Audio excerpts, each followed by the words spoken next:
Bimbingan virtual konsep dasar neoplasma bagian pertama. Ya, ini pendahuluan, kemudian tata nama dan klasifikasi tumor, serta 4 perbedaan karakteristik dari tumor jinak dan tumor ganas. Kita mulai ke bagian pertama, yakni ini adalah conceptual framework dari konsep dasar neoplasma. Untuk bagian pertama, kita mulai dari pendahuluan, baru tata nama dan nomenklatur dari tumor, dan kemudian 4 perbedaan karakteristik tumor atau neoplasma jinak dan neoplasma ganas.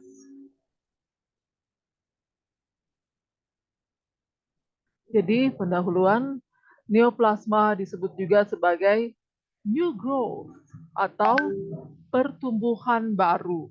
Mohon maaf ini dekat airport jadi ada suara bising ya. Oke, kita lanjutkan kembali. Oke, ada seorang ahli onkologi Inggris yang hidup di era premolekuler pada kurang lebih seabad yang lalu, namanya Sir Rufus Wills. Itu beliau mendefinisikan neoplasma sebagai suatu jaringan yang abnormal yang bertumbuh berlebihan dan tidak terkoordinasi dengan jaringan normal dan tetap berekspansi meskipun stimulus-stimulus yang mencetuskan pertumbuhan tersebut telah dihentikan. Jadi suatu pertumbuhan baru yang bersifat abnormal. Kenapa? Karena tidak terkoordinasi dengan jaringan sekitarnya. Jadi misalnya saja eh, suatu parenkim ya, sel-sel parenkim kulit misalnya, untuk dia bisa berproliferasi. Jadi kalau berproliferasi, jadi terjadi pelipat gandaan sel, ya, ataupun dia mau berdiferensiasi, itu dia tidak punya otonomi tersendiri. Harus ada stimulus-stimulus eksternal yang menginduksi terjadinya pertumbuhan. Dan pertumbuhan itu diregulasi demi memenuhi kebutuhan dari jaringan tersebut. Jadi pertumbuhan itu ada koridornya, ada tujuannya. Nah, pada masa embrional itu pertumbuhan itu lebih banyak dibandingkan pada usia lansia karena kebutuhan itu berbeda. Tapi ingat, bahkan pada masa embryogenesis dan histogenesis intrauterin itu di situ jangan salah, regulasi apoptosis juga sudah terjadi. Jadi antara regulasi apoptosis dan juga regulasi pertumbuhan dan regulasi diferensiasi sel semua berjalan secara berkesinambungan untuk menghasilkan suatu jaringan yang bisa berfungsi secara normal. Jadi pertumbuhan itu ada tujuannya. Bukan oh yang penting sudah bertambah banyak, sudah bertumbuh. Semua ada tujuan ya.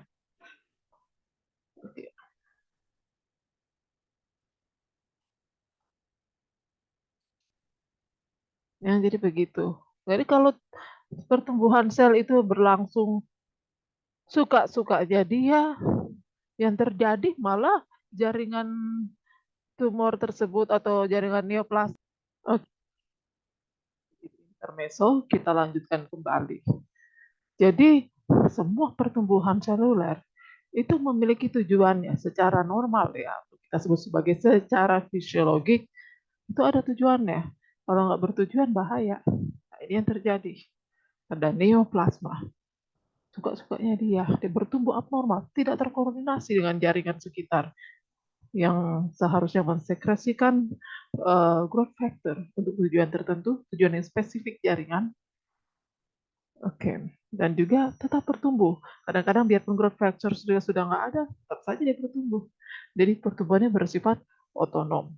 Oke. Dan masa jaringan neoplasma itu masanya juga abnormal. Pertumbuhannya sudah abnormal, maka menghasilkan masa yang abnormal juga. Apalagi kalau yang ganas, dia bisa menggerogoti tuan rumah, bisa menyusup jauh, menembus jaringan-jaringan sekitarnya. Oke, yang disebut sebagai menginfiltrasi. Oke, apalagi itu yang ganas. Makanya kan kalau tumor ganas disebut juga sebagai kanker karena jaringan tumor ganas itu bagian-bagian dari yang itu ujung-ujungnya itu bisa mencengkeram jauh, menembus jauh ke jaringan sekitarnya, laksana jari-jari kepiting. Kalau disebut sebagai cancer, karena cancer itu dalam bahasa Latin artinya kepiting. Oke, kita lanjut di slide berikutnya. Nah, kalau di era modern, sesudah penemuan DNA, ya, sesudah era dari survivalist tadi, nah, setelah biologi molekular, teknologi biologi molekular berkembang pesat, maka ada tambahan definisi, yaitu neoplasma disebut juga sebagai gangguan pertumbuhan yang dicetuskan melalui serangkaian mutasi sporadik atau disebut juga sebagai mutasi yang didapat, ya. Kalau sporadik itu didapat, oke, atau acquire, ya. Kalau dia bersifat herediter, ya mutasi yang diwariskan. Yang mana hal ini bisa mengenai suatu sel tunggal maupun populasi klonal yang diturunkannya. Ya, jadi bisa kalau mutasinya pada populasi klonal yang diturunkan dari suatu sel tunggal yang sudah hutan, maka itu mutasi-mutasinya adalah additional mutations atau disebut juga sebagai mutasi sekunder. Karena memang kalau neoplasma apalagi yang bentuk ganas itu genomnya instabil, ya, sehingga berisiko untuk terjadi mutasi-mutasi tambahan. Jadi kalau genomnya instabil, tidak stabil, itu kerentanan untuk mengalami mutasi-mutasi baru lebih tinggi, ya. Oke. Adapun mutasi penyebab transformasi neoplasid tersebut turut berperan terhadap beberapa sifat atau karakteristik dari tumor, misalnya saja mekanisme survival dan pertumbuhan yang bersifat otonomik dari sel-sel neoplastik yang akan berperan terhadap terjadinya pertumbuhan yang berlebihan yang tidak tergantung lagi pada sinyal pertumbuhan normal. Oke. Jadi memang kalau di era molekuler itu memang karena adanya penemuan terhadap DNA, ya, jadi kita penelitian-penelitian yang berhubungan dengan adanya perubahan dari urutan atau sequence bahasa nukleat, ya, DNA-nya atau urutan bahasa nukleatnya berubah, oh itu sudah terjadi mutasi. Nanti seperti apa mutasinya akan dijelaskan lebih lanjut di aspek molekular carcinogenesis. Oke. Oke, jadi sekarang mulai dari definisi dulu. Jadi sebenarnya istilah tumor itu kan asalnya dari bahasa Latin. Kalau dalam bahasa Yunani onkos. Tapi kalau bahasa Latin, ya, itu namanya tumor yang artinya pembengkakan. Makanya dulu ada istilah tumor neoplastik dan tumor non neoplastik. Jadi secara klinis itu semua pembengkakan disebut tumor. Karena memang secara etimologi tumor artinya pembengkakan. Makanya dulu ada istilah tumor neoplastik dan tumor non neoplastik. Tetapi ya dewasa ini kalau penyakit tumor itu sudah diidentikan dengan neoplasma. Jangan keliru dengan, jangan blur dengan cardinal signs dari radang akut, ya. Kalau radang akut salah satu cardinal signs-nya itu adalah pembengkakan atau tumor. Nah, kalau kita bicara mengenai salah satu manifestasi klinis, tumor itu tetap berarti pembengkakan. Tapi kalau kita bicara mengenai penyakit tumor, itu berarti berhubungan dengan atau identik dengan neoplasma. Oke. Jadi istilah tumor neoplastik itu sudah ditinggalkan. Oke. Selanjutnya, tumor itu secara umum terdiri dari tumor jinak dan tumor ganas. Kalau berdasarkan karakteristik biologiknya. Nah, kalau jinak itu disebut juga benign, ya. atau benigna. Sedangkan kalau ganas tadi disebut juga maligna atau cancer. Ya, jadi tidak ada tuh kanker jinak. Ya. Semua kanker pasti ganas. Di kanker bagi lagi jadi sarkoma atau karsinoma dan lain sebagainya. Ada nanti dibahas di slide berikutnya. Nah, kalau bicara mengenai onkogenesis itu berarti kita bicara mengenai perkembangan dari tumor.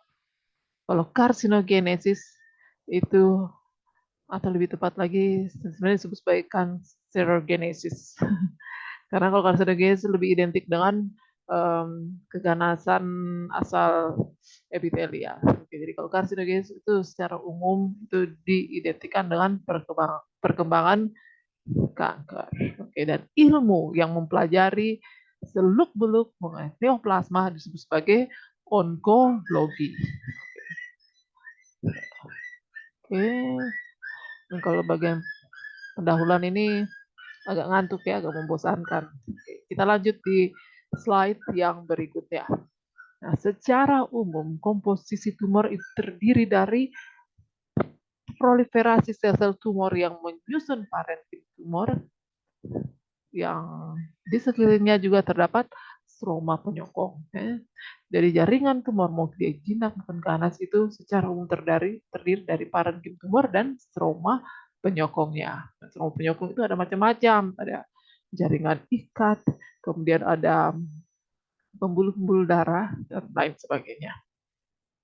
Oke, kemudian kalau kita lihat di sini ya, ini adalah contoh secara gambaran skematis perbedaan antara jaringan normal, kemudian jaringan tumor jinak, dan juga jaringan yang diambil dari tumor ganas ya. Kita lihat kalau bagian kiri itu adalah, ini kita ambil dari tiroid ya, jaringan tiroid. Gambaran dari jaringan tiroid yang normal. Di sini kita lihat ya, epitel dari kelenjar tiroid, epitelnya normal, kemudian distribusi selnya itu normal ya, tidak berlebihan. Oke. Sesuai dengan kapasitasnya, sesuai dengan fungsinya. Dan setiap kelenjar dilapisi oleh epitel selapis. Kemudian N/C ratio-nya itu antara 1:4 sampai 1:6. N/C ratio adalah nuklear per cytoplasm. Jadi rasio nuklear atau inti sel dan sitoplasma. Nah, di perbandingannya normalnya kurang lebih sekitar 1:4 hingga 1:6. Ya, sitoplasma jadi kurang lebih 4 sampai 6 kali lipat dibandingkan diameter dari inti sel. Ya. Kemudian kita lihat ya, arsitekturnya rapi. Lalu di antara itu ada stroma. 3, stroma penyokong yang normal semuanya. Kemudian setiap kelenjar, ini kan kita lihat penampang melintang dari lumen ya. Jadi ini anggap saja pipa, kemudian dipotong, kemudian kita lihat apa namanya lingkaran ya. Jadi saluran pipa itu kita lihat secara melintang ya, penampang melintang. Di situ kita lihat ada dinding-dindingnya dilapisi oleh epitel yang normal ya, epitel tiroid yang normal dia selapis. Arsitekturnya rapi. Integritas antar sel itu tepat ya, tidak berantakan. Kemudian dia juga menghasilkan substansi ya, kelihatan di tengah-tengah lumen itu ada koloid. Itu dihasilkan oleh sel-sel epitel tiroid yang normal. Itu bagian gambar paling kiri. Kemudian kita beralih ke gambar tengah.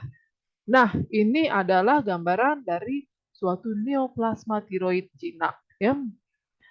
Nah, pada bagian tengah ini kita lihat di sini atau disebut juga dalam hal ini kita ambil dari jaringan folikular adenoma. Ini cuma gambaran skematik ya. Kita lihat di sini kalau bagian tengah itu kalau pada area tumor itu kita lihat ada gambaran hiperselularitas. Ya, karena terjadi pertumbuhan yang berlebihan. Jadi terjadi gambaran hiperselularitas. Dan di antara jaringan tumor yang di lingkaran merah dengan jaringan normal, ya, di sebelahnya itu ada pembatas yang disebut sebagai jaringan ikat atau kapsul fibrosa. Kapsul fibrosa. Jadi ada pembatas. Ya kan dia jinak. Makanya kalau tumor jinak dia tidak bisa menginvasi jaringan sekitarnya. Dibatasi oleh suatu rim atau suatu sabuk yang disebut sebagai kapsul fibrosis yang terdiri dari jaringan-jaringan ikat. Karena kalau fibrosis artinya jaringan ikat. Kemudian, tapi kalau kita lihat secara detail, apalagi dengan resolusi yang lebih tinggi, misalnya 10 kali 40 kali di bawah mikroskop cahaya, itu kelihatan sel-selnya itu sama, mirip dengan sel tiroid normal, sel epitel tiroid normal. Juga kita lihat lumen-lumennya, itu dindingnya hanya dilapisi oleh selapis epitel tiroid. Dan bahkan di lumennya, kita lihat isi dari lumen di situ masih ada koloid-koloid, substansi yang dihasilkan oleh epitel tiroid. Jadi baik yang tumor maupun yang normal itu sama-sama bisa menghasilkan koloid. Karena memang fungsi-fungsi dasarnya itu masih sama gitu. Artinya dalam pengertian dia juga bisa uh, menghasilkan koloid sebagaimana layaknya sel epitel normal. Tetapi di pihak lain terjadi gambaran hiperselularitas. Ya, jadi artinya kalau kita lihat diferensiasinya masih baik, masih banyak karakteristik atau sifat-sifat dari epitel tiroid yang dipertahankan pada tumor-tumor jinak folikular adenoma ini. Tetapi terlihat gambarannya lebih padat, lebih hiperseluler. Oke, kita beralih ke daerah paling kanan. Kalau kita lihat di bagian kanan, itu, waduh, ini baru benar-benar uncontrolled growth, ya, benar-benar tidak terkendali itu pertumbuhan. Kita lihat itu masing-masing tubulus, ya, itu kita lihat di situ, epitel-epitelnya, masing-masing kelenjar kita lihat di situ itu epitel-epitelnya itu dindingnya masing-masing dilapisi oleh apa? Oleh sel-sel tumor yang berlapis-lapis. Jadi padat itu. Jadi dindingnya lebih tebal, lumennya menyempit. Kemudian antara satu sel dengan sel yang lain, baik ukuran maupun bentuk dari inti dan sitoplasmanya bervariasi. Ada yang sangat hyperkromatik, yang sangat besar intinya. Ada yang ya hiperkromatik tapi tidak terlalu besar. Itu yang disebut sebagai sifat pleomorfik, berbagai macam bentuk dan ukuran. Ya, ingat pleomorfik. Kemudian gambaran hiperselularitas pasif. Ini arsitekturnya juga sudah tidak beraturan lagi. Nah, kebetulan nih kita lihat yang bagian daerah lumennya masih ada koloid, ya. Ada yang kalau sudah begitu diferensiasinya sudah sangat buruk, itu sudah tidak menghasilkan koloid lagi. Bahkan sudah tidak kelihatan bahwa ini kelenjar, ya. Bentuknya sudah sangat berubah. Jadi berantakan. Oke.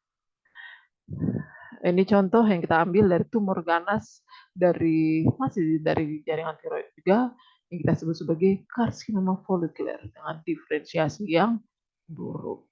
Oke. Kita masuk ke masih pendahuluan sampai panjang.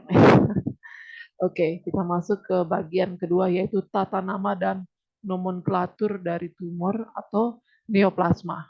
Jadi kalau kita ikut dari konsensus internasional, ya, ini dari WHO, salah satu agen riset dari Badan Kesehatan Dunia, itu rule-nya, peraturannya yang berlaku secara internasional, bahwasannya tumor atau neoplasma itu diklasifikasikan berdasarkan karakteristik, berdasarkan asal jaringannya, berdasarkan pola pertumbuhannya, dan berdasarkan komposisinya. Jadi kita penamaan tumor berdasarkan hal tersebut. Kita mulai dari yang pertama yaitu nomenklatur dan tata nama tumor berdasarkan karakteristik. Jadi tadi sudah dijelaskan tadi bahwa tumor itu secara umum terdiri dari tumor jinak dan tumor ganas. Nah, kalau dia ganas, kemudian dia asal epitelial disebut sebagai karsinoma. Tapi kalau tumor ganasnya asal mesenkimal disebut sebagai sarkoma. Contohnya, misalnya saja kalau yang asal epitelial, asal epitel kulit, kemudian tadi contoh dari epitel kelenjar tiroid, dan juga epitel dari serviks, uteri, jadi semua yang epitel itu kalau dia bentuk ganas disebut sebagai karsinoma, diberi padanan kata karsinoma. Oke. Kalau yang jinak ya sufiksnya oma. Ya. Kalau ganas, kalau asal epitelial disebut sebagai karsinoma. Sedangkan kalau asal mesenkimal disebut sebagai sarkoma. Misalnya saja leiomyosarkoma, itu tumor ganas dari myometrium uterus. Ya, itu disebut sebagai sarkoma karena asal mesenkimal. Atau tumor ganas asal jaringan ikat disebut sebagai fibrosarkoma. Ya, kira-kira seperti itu ya. Contohnya nanti yang penjelasan lebih detail ada di slide berikutnya. Nah, ini kalau misalnya tadi ya, kalau tumor jinak asal um, myometrium uteri ya, jadi lapisan sel-sel otot polos di rahim atau uterus, itu kalau jinak namanya leiomioma. Sama biasanya kalau jinak dengan jinak epitelial maupun jinak mesenkimal itu sufiksnya secara garis besar itu diberi akhiran atau sufiks oma. Ya. Kemudian kalau yang bentuk ganas, karena myometrium itu asal mesenkimal disebut sebagai leiomyosarkoma. Sedangkan kalau tumor jinak asal epitelial, contohnya papilloma cell squamous, ya, papilloma. Sedangkan bentuk ganasnya disebut sebagai karsinoma sel squamous atau biasa disingkat KSS. Oke, tadi berdasarkan karakteristik ya jinak dan ganas. Nah, penamaan kedua, nomenklatur kedua juga, sistem kedua, selain berdasarkan karakteristiknya, tumor juga diklasifikasikan berdasarkan asal jaringannya. Kalau yang tadi kita bahas tadi, yang itu yang karsinoma, papiloma, fibroma, leiomioma, fibrosarkoma itu masih tidak terlalu ribet karena dia masih terdiri dari satu tipe sel ya untuk asal jaringannya. Misalnya saja kalau asal sel squamosa berbentuk jinak seperti sudah dijelaskan tadi disebut sebagai papilloma sel squamous. Sementara kalau bentuk ganasnya disebut sebagai karsinoma sel squamous. Nah, sedangkan kalau yang asal mesenkimal, asal-asal sel fibroblastik dari jaringan ikat. Kalau jinak disebut sebagai fibroma. Kalau tadi contohnya pada myometrium, ya sel otot polos pada myometrium disebut sebagai apa? Leiomyoma. Yang biasa disingkat myoma. Malah kadang-kadang orang cuma aja bilang myom. Salah itu ya, yang benar leiomyoma. Sedangkan kalau bentuk ganas disebut sebagai kalau untuk asal jaringan ikat atau sel-sel fibroblastik disebut sebagai fibrosarkoma. Atau kalau dari otot polos pada myometrium uteri kita sebut sebagai leiomyosarkoma. Jelas ya.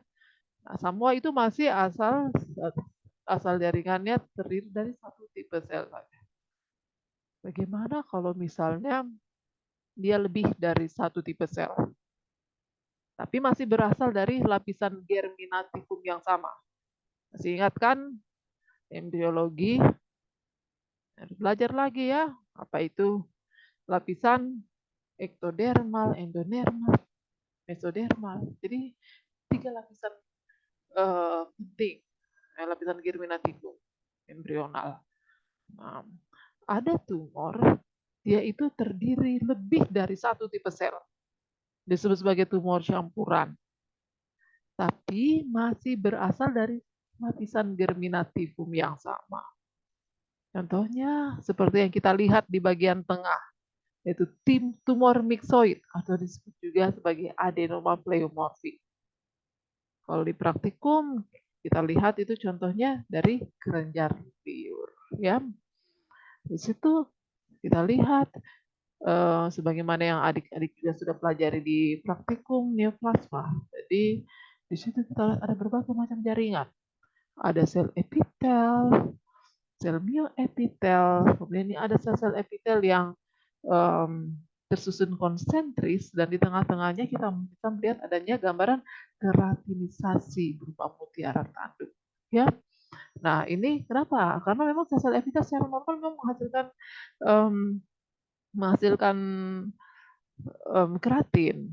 Ya, jadi kita lihat kalau tumor-tumor yang masih yang jinak ataupun yang ganas tapi diferensiasinya masih baik, ada kalanya sifat-sifat atau karakteristik dari asal selularnya masih dipertahankan.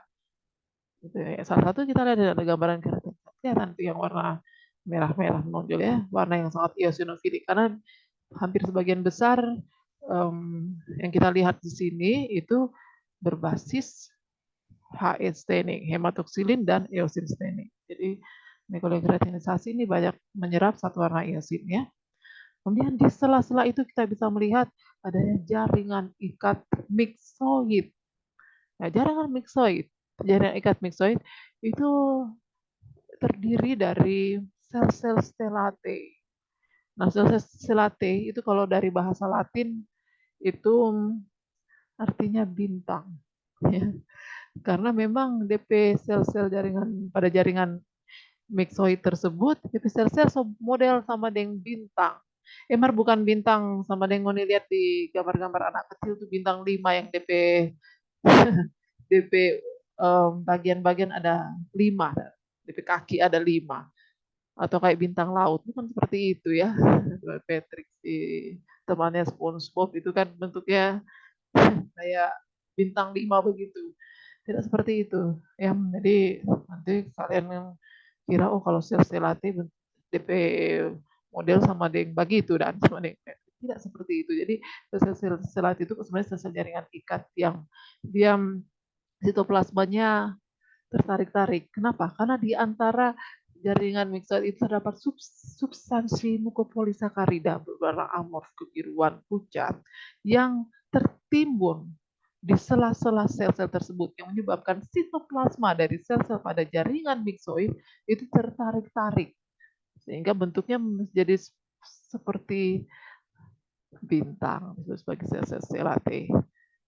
Ya, kemudian kita lihat juga di situ ada gambaran tulang rawan dan ya pokoknya semacam lebih dari satu tipe sel.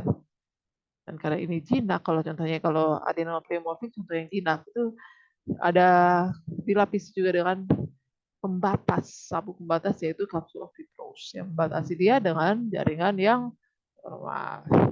Oke. Tapi itu masih mending ya, karena walaupun dia terdiri lebih dari satu tipe sel, berbagai-bagai tipe sel, tetapi setidaknya umumnya dia masih berasal dari satu lapisan germinativum embrional yang sama. Tapi bagaimana halnya dengan tumor-tumor totipotensial? Kita lihat di bagian kanan. Contohnya adalah kista dermoid. Ini kalau lebih dari satu tipe sel, dan juga ternyata dia bisa berasal lebih dari satu lapisan germinativum. Bisa 2 atau bahkan 3 lapisan germinativum. Contohnya kita dermoid. Makanya kalau kita ambil, misalnya kita lakukan biopsi jaringan kista dermoid yang dia ada di ovarium, ya, dia ada di ovarium. Kita ambil jaringan. Nah, ini kista dermoid ini disebut kista karena memang tumor itu ada rongga yang di dalamnya itu ada cairan. Ya, cairan itu disebut kistik. Makanya kista dermoid. Pas kita belah di situ biasanya kalau kista dermoid rongganya cuma satu. Kalau rongga cuma satu lokus. Nah, terus kita belah jaringannya, masih secara makroskopik aja, itu kita sudah aduh, masa dari tumor dari ovarium kita lihat ada rambut, Ada jaringan-jaringan kulit yang lebih jelas lagi waktu kita lihat secara mikroskop. Ada tulang rawan, ada gigi di dalam satu jaringan kista tersebut. Waktu kita processing jaringan, kemudian kita lihat, kita lakukan identifikasi di bawah mikroskop, kita bisa lihat di sini ada kelihatan gambaran kulit, ada sel epitel squamous bertatah, kemudian di sini ada folikel, ada kelenjar sebasea, ada tulang rawan, bahkan ada sel-sel otak, sel-sel otot polos, ada semua ada. Makanya disebut totipotensial dari kata total dan potensi.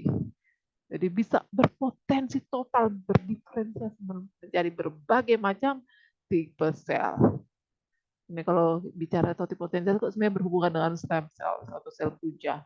Jadi kalau bilang istilah itu lebih sering dikaitkan dengan stem cell. Jadi kalau totipotensial itu berarti dia punya kemampuan untuk berdiferensi menjadi semua tipe sel tubuh. Ya, ada juga pluripotensial. Kalau pluripotensial itu sedikit levelnya sedikit di bawah totipotensial. Bisa berdiferensiasi menjadi berbagai tipe jaringan tubuh, tapi bukan semua. Kalau totipotensial so total so semua. Kalau pluripotensial jadi kata plural, jadi bisa menjadi berbagai macam tipe sel, macam tipe sel. Kemudian ada yang multipotensial, itu levelnya di bawah lagi. Yang terakhir itu cuma unipotensial. Misalnya saja sel-sel adult stem cell itu punya, misalnya saja pada sel basal dari epidermis kulit itu punya potensi ya untuk berdiferensiasi terminal menjadi sel-sel yang lebih matur. Tapi cuma bisa untuk satu tipe sel saja. Oke. Nah, sebenarnya kapasitas ini harusnya dimiliki oleh stem cell. Tapi ada kalanya tumor punya kemampuan seperti itu. Contohnya ini. Makanya namanya juga jaringan abnormal ya. Jadi itulah karena ada gangguan regulasi bukan hanya pertumbuhan tapi diferensiasi. Oke, yang menyebabkan dia menghasilkan sel-sel yang seharusnya tidak dihasilkan. Tapi ingat, kista dermoid meskipun dia bersifat totipotensial tapi dia tergolong pada tumor jinak. Kenapa? Ya sama kayak tumor mukoid. Dia masih dalam bentuk jinak. Kenapa? Karena karakteristiknya dia inti dan sitoplasmanya sama seperti sel normal yang sesuai lah. Jadi kalau dia katakan sel di sini kan ada sel-sel kulit, di sel-sel epitel. Nah, sel-sel epitelnya itu mirip baik dari segi morfologi maupun fungsi, ya. Oke. Jadi, kalau yang bentuk ganas dari tumor-tumor campuran, contohnya tumor Wilms itu di ginjal ya. Atau kalau bentuk ganas dari kisah dermoid itu teratoma imatur. Nah itu sudah dapat lihat DP. DP itu maksudnya tetap kelihatan ya, tapi ini asal ada gambaran epitel, tapi sudah terjadi perubahan bentuk yang signifikan terhadap hal inti dan sitoplasma. Kemudian arsitektur jaringannya sudah tidak rapi. Ada tanda-tanda anapasi yang nanti akan kita bahas selanjutnya. Ya, oke, sambil di sini bisa dipahami ya. Oke. Tadi berdasarkan karakteristik dan juga berdasarkan asal jaringannya. Sekarang berdasarkan pola pertumbuhan. Jadi tata nama dan nomor tumor juga didasarkan atas pola pertumbuhan. Terutama yang asal epitelial. Karena epitelial ini dia baik yang bentuk jinak ataupun ganas itu pola pertumbuhannya itu lebih bervariasi. Misalnya saja contohnya, kalau misalnya pola pertumbuhannya seperti kelenjar, disebut sebagai adeno, ya prefiksnya adeno. Nah, kalau misalnya pertumbuhan kelenjar tapi dia jinak, maka disebut sebagai adenoma. Ingat ya, kalau jinak kan pada umumnya sufiksnya apa? Oma. Jadi depannya adeno, belakangnya oma. Jadilah adenoma. Itu. Tumor epitelial jinak yang memiliki pola pertumbuhan kelenjar. Itulah definisi adenoma. Nah, kalau bentuk ganasnya disebut sebagai adenokarsinoma. Ya, karena dia asal epitelial. Ingat ya, kalau asal epitelial dia karsinoma. Selanjutnya ada juga pola pertumbuhan. Tadi kan pola pertumbuhan kelenjar, ya disebut adeno. Kalau jinak adenoma, kalau ganas adenokarsinoma. Tapi ada juga pola pertumbuhan menyerupai jari-jari tangan, disebut sebagai papiloma. Tapi ingat ya, jangan sama dengan stellate, kirain cuma 5. Bisa banyak, bisa ratusan. Oke, contohnya saja kita lihat di bagian kanan atas. Itu gambaran dari suatu papiloma dari kolon. Ya, papiloma kolon yang bersifat jinak. Jadi kita bisa melihat adanya proyeksi tumor yang menyerupai jari-jari tangan, atau finger like, ya, yang menjorok ke arah lumen dari kolon atau usus besar. Ada juga papiloma kulit, ya, papiloma sel squamous dari kulit. Nah, dia tergolong jinak, ya. Ya, nanti penjelasan kenapa dia jinak atau ganas lebih detail akan dibahas di slide selanjutnya. Tapi ada juga yang pola pertumbuhan menyerupai jari-jari tangan, tapi dia ganas. Contohnya adalah karsinoma papiler. Ya, bisa lihat saja pada ginjal. Oke. Nah, ini kita lihat ya, ini gambaran bawah. Nah, ini ada juga yang pertumbuhan seperti polip. Jadi ada yang seperti papiloma, ada yang seperti kelenjar, tapi ada yang bentuk polip. Contohnya saja polip kolon. Ini kita lihat DP, kalau bagian kanan bawah itu DP makroskopik. Jadi kolon waktu di biopsi, banyak sekali polip-polip, gambaran polip. Ya, kira-kira ini jadi perhatian jari saya. Kayak begini-begini. Oke. Tetapi waktu diidentifikasi secara mikroskopik, itu polip-polip waktu dilihat lebih detail lagi dengan resolusi yang lebih tinggi, ternyata polip tersebut terdiri dari kelenjar-kelenjar yang bersifat jinak, kayak tumor yang membentuk pola pertumbuhan kelenjar. Jadi terdiri dari adenoma. Makanya namanya polip adenoma kolon. Jadi ada yang begitu makroskopiknya seperti polip, dilihat secara mikroskopik ternyata di polip ini terdiri dari ribuan atau ratusan tumor jinak yang membentuk pola kelenjar atau adenoma. Ya, oke. Sampai di sini bisa dipahami ya. Kita masuk ke penamaan berdasarkan komposisinya. Jadi selain yang 3 hal tadi, juga tata nama nomenklatur juga berdasarkan komposisinya. Nah, terus kalau misalnya misalnya contoh yang paling sering teratoma. Teratoma itu tumor yang bersifat potensial. Jadi kista dermoid tergolong dalam kelompok teratoma. Nah, kalau teratoma itu dia padat ya, tidak ada rongga kista, tidak ada cairan dalamnya, kita sebut sebagai teratoma solid. Tapi kalau dia berongga, kalau ada cairan kista, kita sebut sebagai teratoma kistik. Ya. Jadi mudah dipahami ya. Kalau dia tidak ada DP cairan, ya kita sebut teratoma solid. Kalau misalnya dia ada cairan lagi, kita sebut teratoma kistik. Dan semua bentuk neoplasma yang bersifat kistik, itu kita kasih nama kista. Ya. Bisa ada macam-macam, tidak semua kista itu dermoid ya. Oke.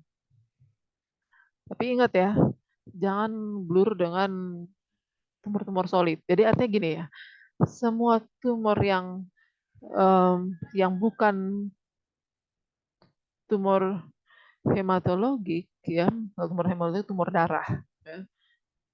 Leukemia itu contohnya tumor darah. Jadi semua tumor yang tidak tergolong dalam tumor hematologik itu bukan asal darah, itu kita sebut sebagai tumor solid. Ya, jadi dari segi klasifikasi tumor solid. Semua itu karsinoma, itu leomioma, itu semua disebut tumor solid. Ya, alias tumor padat. Karena dia bukan tumor darah, oke.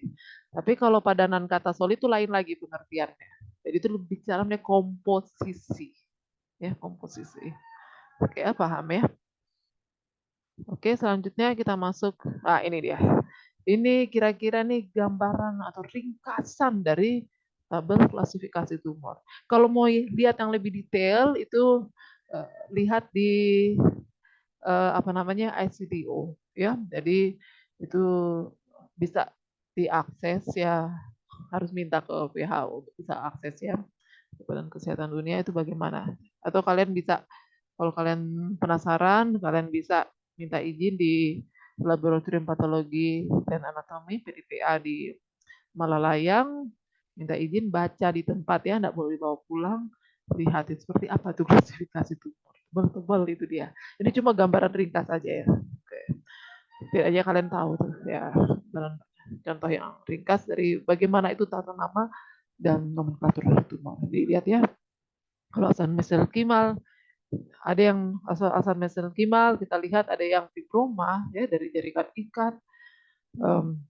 Untuk yang jinaknya, kalau yang ganasnya fibrosarkoma, kalau lipoma itu jaringan lemak ya. Jinak, lipoma, kalau ganas liposarkoma. Kondroma itu dari jaringan tulang rawan ya.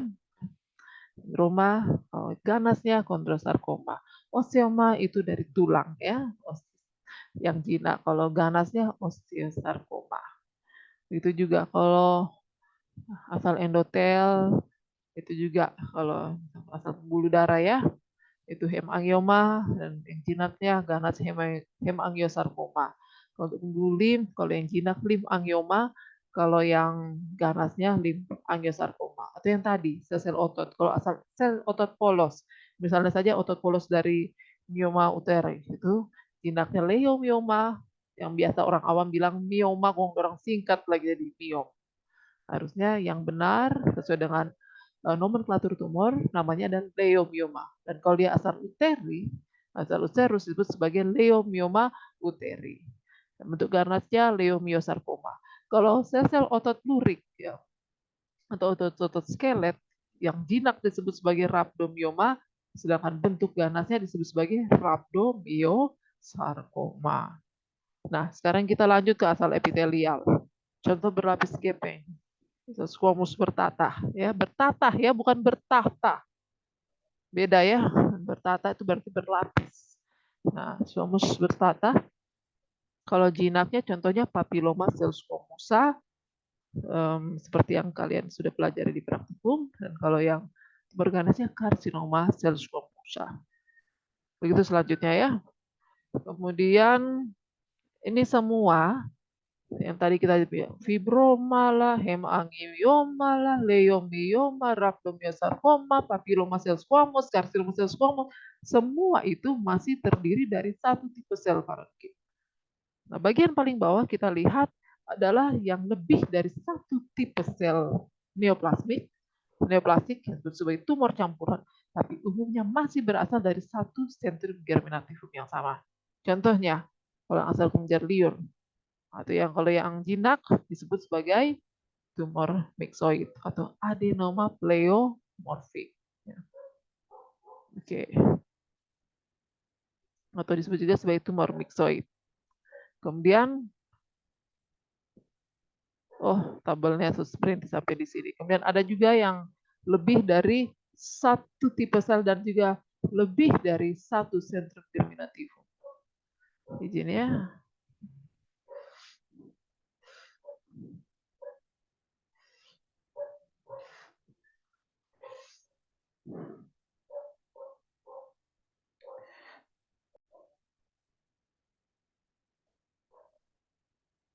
Oke, maaf tadi ada sedikit intermezzo.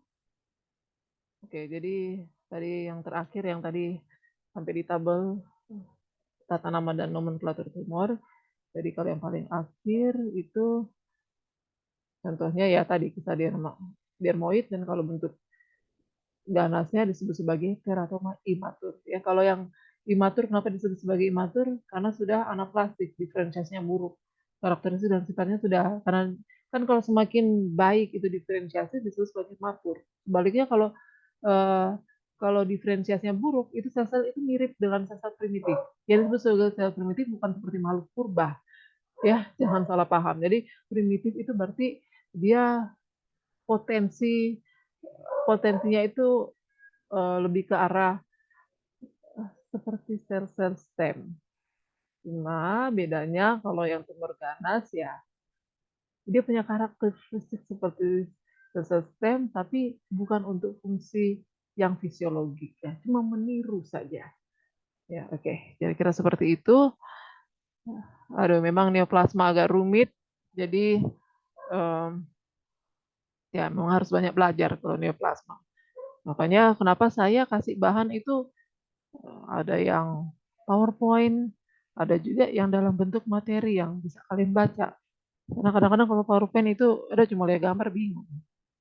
Oke, dan bahkan saya harus bikin bimbingan di virtualnya karena memang neoplasma itu harus dipelajari dengan sungguh-sungguh. Neoplasma itu bukan sesuatu yang picisan atau gampang, ya.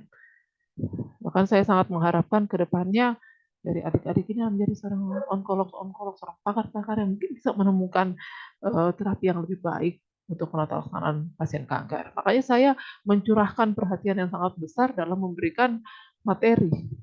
Ya, jadi maaf kalau saya bicara terlalu panjang karena itu untuk kepentingan pendidikan, untuk kepentingan bangsa dan negara kita dan juga untuk kepentingan masa depan adik-adik yang masih muda ya, seperti tunas yang baru bertumbuh. Tidak seperti orang yang setua, orang masa depannya beda dengan kalian. Kalian tuh masih bisa, otaknya masih encer, belajar sungguh-sungguh ya. Oke, saya harapkan dari antara kalian ada yang jadi penempuh. Oke, suatu saat ya. Mudah-mudahan itu harapan saya yang paling dalam sebenarnya. Oke, kita lanjut lagi. Kita masuk ke bagian ketiga. Nah, dari bagian terakhir dari bagian pertama konsep dasar neoplasma yaitu 4 perbedaan karakteristik tumor jinak dan tumor ganas. Pertama, kita menilai perbedaan itu ditinjau dari kapasitas diferensiasi dan anaplasia. Pertama ya. Yang kedua, kita lihat dari laju pertumbuhannya. Yang ketiga, di sini warna hijau muda ke kuning-kuningan, antara hijau muda dan kuning, invasi lokal, kemampuan untuk menginvasi dan bahkan menginfiltrasi. Nah, ini yang membedakan suatu tumor itu jinak atau ganas. Yang terakhir, kemampuan untuk bermetastasis atau menghasilkan anak sebar. Ya. Ini adalah gambaran skematis secara general. Yang lagi-lagi kita ambil dari sel otot polos miometrium. Jadi secara normal ya seharusnya kalian kuasai dulu histologi untuk beda histologi. Jadi ini adalah gambar rahim ya. Kemudian itu Fallopi, kemudian ini ada ovarium dan lain sebagainya. Nah, untuk rahim sendiri di sini ada dinding-dinding rahim itu ada bagian yang disebut sebagai endometrium yang bagian dalam. Ini berperan sekali kalau kalian mau untuk perempuan ya kalau menstruasi. Oke, yang selanjutnya di sini ada miometrium. Itu bagian sel-sel otot polos, terdiri dari sel otot polos. Yang secara fisiologi kalian sudah belajar di patologi seluler, dia bisa berhipertrofi dan hiperplasia pada kondisi-kondisi tertentu. Misalnya saja pada saat kehamilan. Karena itu penting ya untuk proses kelahiran. Dan yang terakhir adalah lapisan serosa bagian paling luar. Nah, uterus atau rahim secara general terdiri dari korpus dan serviks. Kalau yang kalian karsinoma cervix uteri, ya itu kalian lihat tuh bagian serviksnya, itu bagian daerah antara squamous columnar junction dan juga daerah endocervix yang sudah mengalami transformasi. Ya, awalnya dari metaplasia dulu, baru jadi displasia ringan, sedang, baru displasia berat jadi karsinoma in situ. Nah, kemudian jadi karsinoma invasif. Itu daerah serviks. Tapi kalau yang kita pelajari ini bagian korpusnya, ya lebih bisa juga serviks, tapi serviks daerah miometriumnya cuma tipis ya. Yang paling banyak itu daerah korpus. Nah ini contohnya ya. Nah diingat ya kalau daerah miometrium itu banyak terdiri dari sel-sel otot polos. Nah bagian kiri ya di gambar ini kita lihat itu yang area jinak. Area jinak disebut sebagai leomioma, ya, daerah yang jinak, tumor jinak. Jadi bukan miom ya, yang tepat kalau dokter bilangnya leomioma. Kadang-kadang memang jadi kalau misalnya pasien taunya miom, ya kalian harus translate ke bahasanya pasien. Tapi diedukasi sedikit, namun sebenarnya adalah leomioma. Kalau di komunitas ilmiah kalian bilang miom, kalian akan ditertawakan ya. Yang tepat adalah leomioma, dan kalau dia asal uterus disebut sebagai leomioma uteri ya. Nah, kita lihat kalau yang bentuk jinaknya itu pertama itu dia itu secara mikroskopik itu em, gambaran inti dan sitoplasmanya sama dan sebangun dengan jaringan normalnya. Kalau kita lihat eh,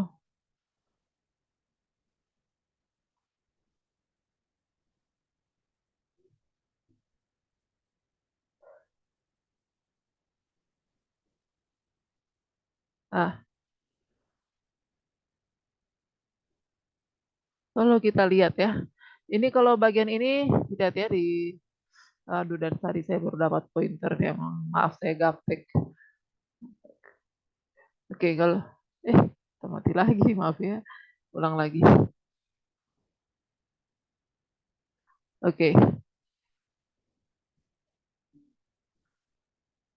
Oke, jadi kita lihat kalau di bagian yang perhatikan pointer, bagian kiri agak ke atas, tengah sampai kiri atas itu adalah bagian tumor. Ya, itu kita lihat sel inti dan sitoplasmanya, rasio inti dan sitoplasma itu masih normal. Ya, sitoplasmanya jauh lebih besar ukurannya dibandingkan ukuran inti.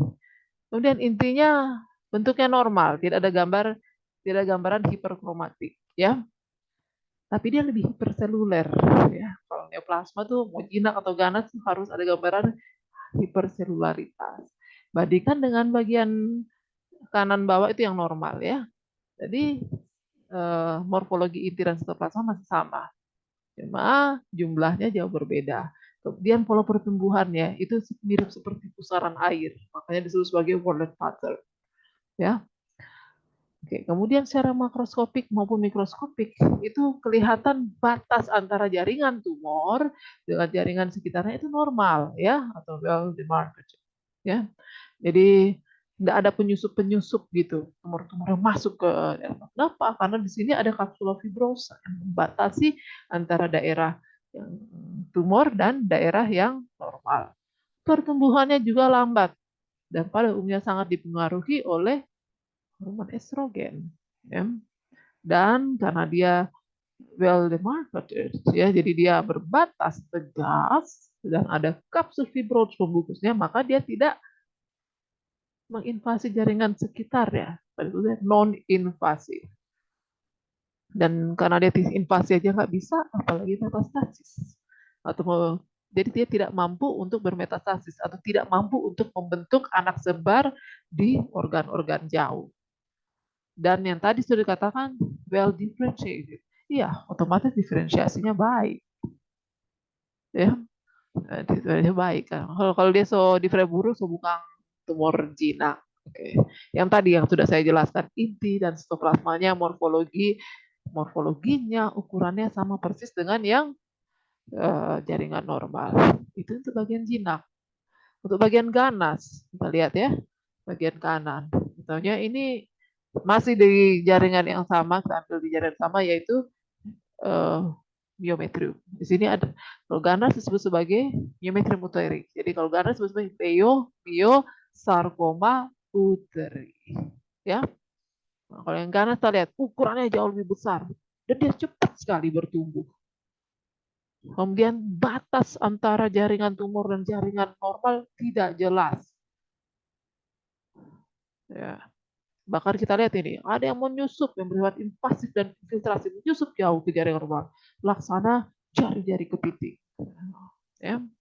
Kemudian pertumbuhannya itu cepat sekali dan bagian area sentral itu kita bisa melihat adanya perdarahan dan nekrosis.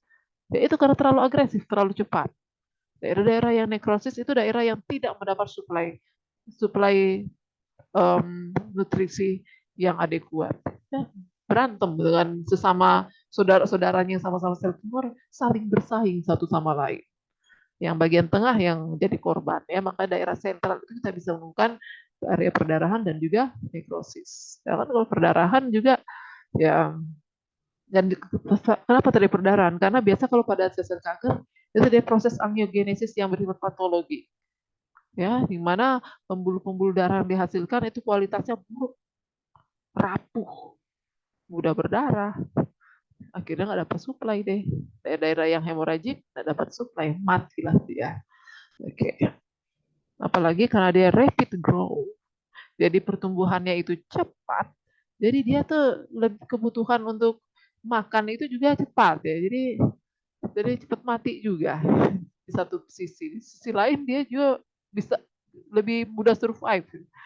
Ya, memang kalau bicara mengenai tumor ganas memang aduh ribet. Karena memang biasanya kalau tumor ganas, apalagi kalau sudah advance, itu dalam satu area jaringan tumor itu terdiri dari subpopulasi baru yang sudah mempunyai karakter spesifik per subpopulasi.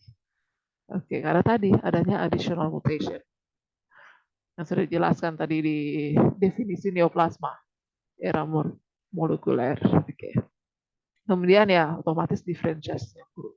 Dan ini bersifat bukan hanya invasif secara lokal, tapi punya kemampuan untuk bermetastasis atau membentuk anak sebar di organ-organ jauh. Oke.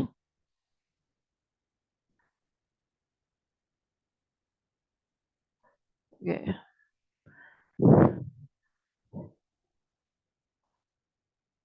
Nah, rupanya kalau sebelum pindah ke slide berikut harus kasih mati dulu tuh pointer. Saya gaptek, jadi adik-adik ini lebih tahu gitu, anak-anak milenial lebih tahu untuk begini. Jadi sorry kalau agak pelang tadi. Oke, kita masuk lebih detail. Ribet juga pakai pointer. Oke, kita masuk ke yang lebih detail mengenai apa sih diferensiasi dan anaplasia. Dan tadi dokter ngomong doang. Jadi uh, saya bingung gitu. Oke, jadi kita harus bicara lebih detail supaya kita paham apa itu sebenarnya karakteristik dari anaplasia ya dan diferensiasi. Supaya kita, oke, kita mulai dari diferensiasi dulu. Diferensiasi itu secara umum didefinisikan sebagai tingkat kemiripan sel-sel parenkim tumor dengan sel-sel normal, baik secara morfologi maupun secara fungsional. Ya, jadi selain morfologi, fungsinya. Seperti tadi kita bilang. Jadi kalau sel-sel tumor yang masih jinak, kalau sel tumor jinak ataupun tumor ganas yang diferensiasinya masih baik, itu kadang-kadang masih punya sifat yang ada sedikit lah dia mewarisi eh, sifat dari tipe sel normalnya. Contohnya saja epitel. Kalau yang jinak dia bisa menghasilkan mutiara tanduk atau sat keratin. Makanya kalau dia tersusun konsentris di bagian tengah itu ada gambaran keratinisasi. Ya, kalau yang bentuk ganas, karsinoma, sel squamous itu kalau yang tipe diferensiasi baik itu masih punya kemampuan menghasilkan zat keratin. Kalau yang so ganas sekali, so agresif sekali, so buruk sudah ada kemampuan itu. Makanya salah satu kita membedakan tuh karsinoma sel squamous yang diferensiasi baik dan tidak itu ada tidaknya gambaran keratinisasi. Ya, kalau dia diferensiasi baik disebut juga keratinizing squamous cell carcinoma. Kalau yang diferensiasi buruk disebutnya non keratinizing karena so buruk sekali, so sangat imatur dan tidak punya kemampuan untuk menghasilkan zat keratin sama seperti sel asal selularnya. Nah, kira-kira seperti itu. Jadi tingkat kemiripan baik dari segi morfologi, dari bentuknya, shape-nya, baik itu inti maupun sitoplasma, kemudian ukurannya, baik ukuran inti, ukuran sitoplasma, ataupun N/C ratio-nya, konten DNA-nya, itu kelihatan di kemampuan dia menyerap zat warna, hematoksidin. Kan kalau inti banyak menyerap zat warna, hematoksilin. Dan juga jangan lupa tingkat kemiripan dari segi fungsinya. Semakin mirip disebut semakin matur atau semakin mendekati sel normal. Atau disebut juga sebagai diferensiasinya baik. Semakin baik diferensiasinya. Oke. Sebaliknya, semakin tidak mirip dengan asal selnya, maka atau asal jaringannya disebut sebagai berdiferensiasi buruk. Jadi menunjukkan gambaran sel-sel primitif yang tidak terspesialisasi atau tidak berdiferensiasi. Nah, kalau yang bentuk buruk ini tidak berdiferensiasi, tidak disebut sebagai semakin anaplastik. Jadi kalau diferensiasi adalah kebalikan dari adaplasia. Nah, ingat baik-baik, tumor jinak semua berdiferensiasi baik. Ingat ya, semua tumor jinak. Mau dia totipotensial seperti kista dermoid, tetapi diferensiasi baik. Kan mirip apa namanya komponen tulang ataupun komponen eh, kulit dari kista dermoid. Kalau kalian lihat bandingkan itu secara mikroskopik komponen kulit dari yang terdapat di kista dermoid kalian bandingkan dengan jaringan kulit atau jaringan integumen normal, mirip. Jadi karena makanya dia jinak, diferensiasinya baik. Sama, ya mau bilang sama persis nggak juga lah, tapi mirip-mirip, mendekati. Kalau 100% mirip ya so bukan jaringan abnormal, so normal itu. Oke. Itu ya. Tetapi kalau tumor ganas itu bervariasi. Ada yang mulai dari tumor ganas tapi masih diferensiasinya baik, ada yang diferensiasinya sedang ke buruk, ada juga yang tidak berdiferensiasi atau undiferensiasi, yang sangat parah gitu, sangat berantakan dan bla bla bla dan sebagainya. Tetapi ingat baik-baik, meskipun tumor ganas ada juga yang berdiferensiasi baik, tetapi tumor ganas bedanya ya, tumor jinak dengan kan tumor jinak semua berdiferensiasi baik ya. Nah, tapi bedakan tumor diferensiasi baiknya tumor jinak dengan tumor ganas yang berdiferensiasi baik itu tetap ada perbedaan yang sangat prinsipal. Apa perbedaannya? Kalau yang diferensiasi baik dari tumor ganas, sebaik-baiknya dia tetap ada gambaran anaplasia. Jadi ingat ya, anaplasia itu merupakan suatu tanda dari tumor ganas. Jadi bukan cuma metaplasia, invasi lokal, tapi anaplasia juga.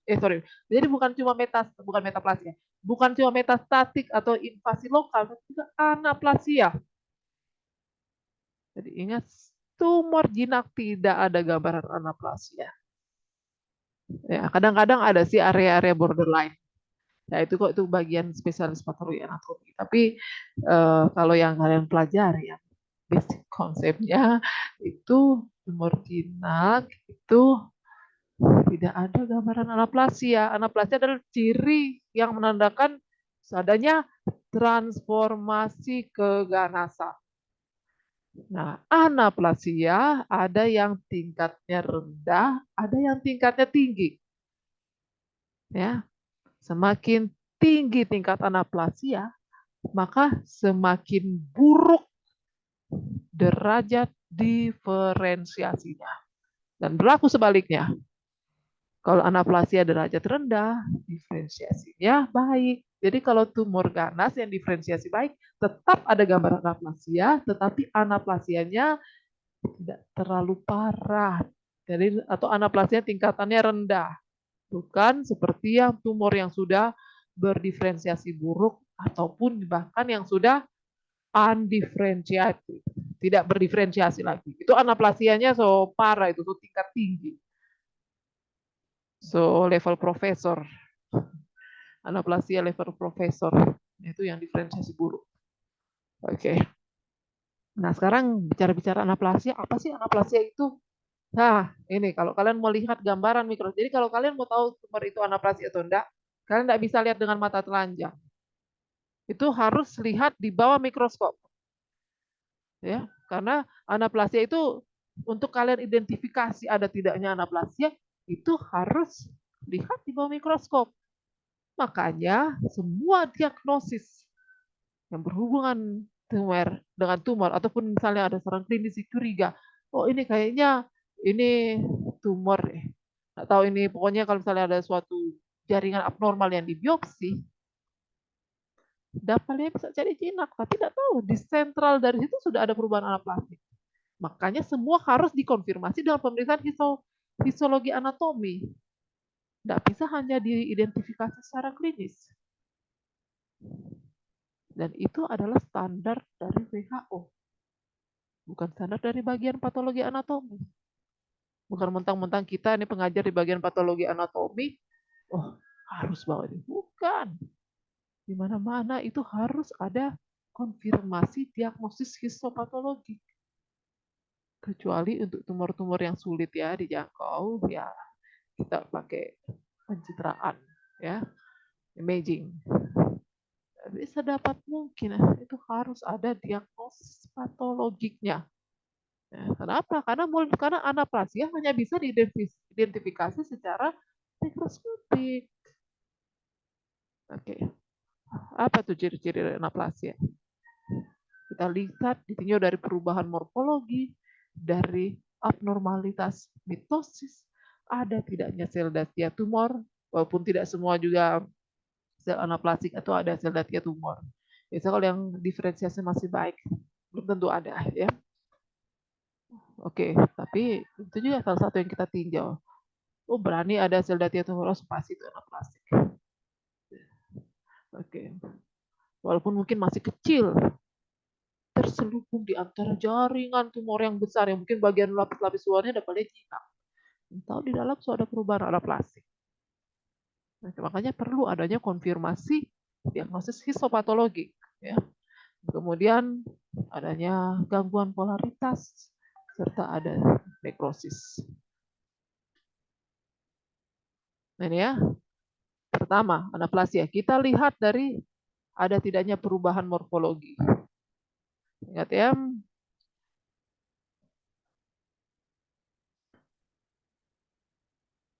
itu yang dilihat gambar ini. Jadi kalau pada anaplasia itu ada perubahan pada sel dan inti, baik dari segi ukuran maupun bentuknya. Misalnya sel, sitoplasmanya kita lihat di gambar kiri ya, itu kalau pakai pointer lagi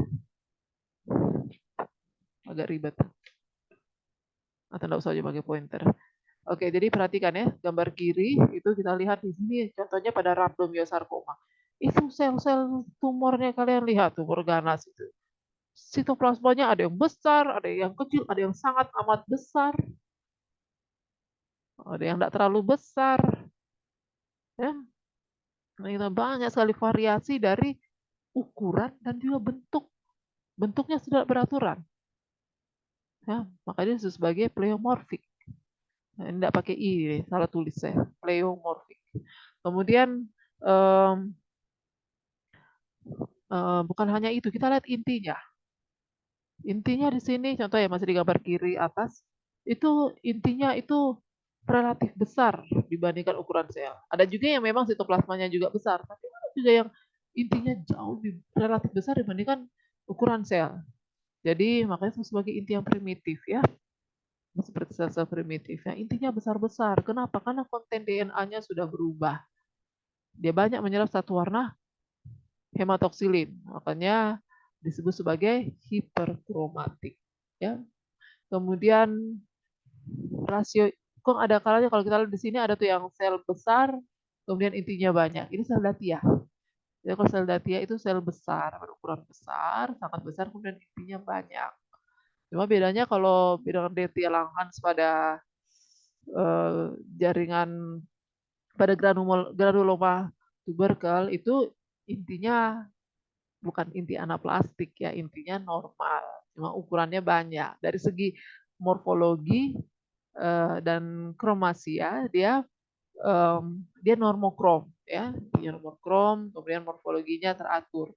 Tapi kalau di sini kita lihat ini antara masih di sel yang sama padahal antara satu inti sel datia dan inti yang lain masih di sel yang sama itu dari segi kromositasnya saja sudah beda. Ada yang sangat hiperkromatik, ada yang tidak terlalu hiperkromatik, bentuknya juga lain-lain, masih di sel yang sama. Kemudian juga ukurannya juga bervariasi. Ya, tidak dapat kenali dari mana. Oke. Kemudian selanjutnya jadi ini kalau kalau N/C ratio itu berbicara mengenai rasio inti dan sitoplasma. Normalnya kurang lebih 1:4 sampai 1:6. Tergantung juga sel apa. Kalau sel saraf beda lagi rasio. Atau sel neuron beda lagi DP rasio. Tapi pada umumnya sekitar 1:4 sampai 1:6. Saja sel epitel ya, sel kulit. Kemudian kalau pada tumor ganas itu inti dan sitoplasmanya itu karena ukuran inti relatif lebih besar dibandingkan ukuran sitoplasma, akibatnya dan Percy ratio-nya mendekati 1:1. Nah, nanti ya tadi sudah dijelaskan bentuk dan ukuran inti sangat bervariasi. Dan kadang-kadang kita menemukan anak inti yang menonjol yang disebut sebagai prominent nucleoli. Ini dia ya. Jadi ini kira-kira yang terlihat. Oke, ini intinya ini lebih hiperkromatik karena lebih banyak menyerap satu warna dari hematoksilin. Nah, karena ada perubahan konten DNA ya menjadi lebih padat, kemudian ada anak inti yang menonjol dan lain sebagainya. Oke, misalnya saja perubahan di sitoplasma, hilangnya mikrotubulus dan dalam aktivitas sitoplasma banyak dihasilkan atau disintesis produk-produk dari tumor.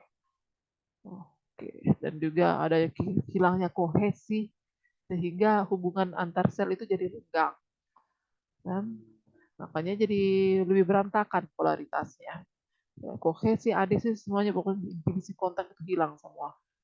Bahkan ada perubahan pada permukaan sel, muatan elektriknya berubah, dan lain sebagainya. Dan juga ada kemampuan untuk membentuk antigen baru. Ya, ini akan bikin kacau sistem imun. Saya akan jelaskan lebih. Dan juga terutama hilangnya antigen normal. Ya. Oke. Selanjutnya, ciri anaplasia yang kedua, perubahan mitosis. Ya, terutama dalam hal ini sel parenkum tumor ya, bukan traumanya. Lebih diutamakan itu adanya perubahan karakteristik proliferasi, ya, aktivitas mitosis yang meningkat. Dan ada gambaran, kadang-kadang kita temukan adanya gambaran mitosis yang atipik, bizar, dengan pembelahan. Normalnya kan cuma 2 kutub. Ini bisa 3 kutub, bisa 4 kutub, dan bahkan banyak kutub. Kalau yang normal bipolar. Kalau so abnormal, misalnya 3 kutub, ya, tripolar. Atau 4 kutub, tetrapolar. Atau banyak kutub, multipolar. Oke. Tapi ingat ya, sebenarnya ada juga jaringan yang memang aktivitas mitosis tinggi. Misalnya kalau di hematopoietic stem cell di dalam susun tulang, itu memang harus ada proliferasi terus-menerus, harus ada mitosis. Kalau enggak, ya mati semua kita. Sel darah mau dihasilkan dengan apa? Kalau misalnya hematopoiesis atau maraju. Oke. Jadi tidak semua peningkatan aktivitas mitosis itu normal, tapi yang penting jaringan butuh atau enggak gitu. Kalau butuh ya harus berproliferasi. Nah, masalahnya kalau jaringan tumor enggak boleh bertumbuh tapi bertumbuh terus, kabal. Bahkan bikin pola kutub pembelahan yang abnormal tadi. Tripolar, tetrapolar, multipolar, suka-suka dia. Oke. Ya, itu ciri kedua. Ini contoh ya. Ini kalau yang normal, saya pernah belajar tuh waktu di SMA. Oke, dosisnya yang normal bipolar. Sentriolnya ada berapa? Cuma 2. Kutubnya 2. Nah, kalau di ya, ini contoh yang ini juga contohnya. Jadi kutubnya cuma 2. Nah, kalau di um, anaplasia ini lihat ya. Nah, ini mesti pakai pointer ngomongnya. Nah, ini masih bipolar ya. Mari ini So tripolar. Oke, ini salah satu ciri ya. Nah, kalau tumor jinak tidak ada tuh begini. Nah, tumor ganas tuh ada begini. Tapi tidak semua, tergantung derajat anaplastiknya. Biasanya yang level profesor, anaplastik level tinggi yang ada begitu.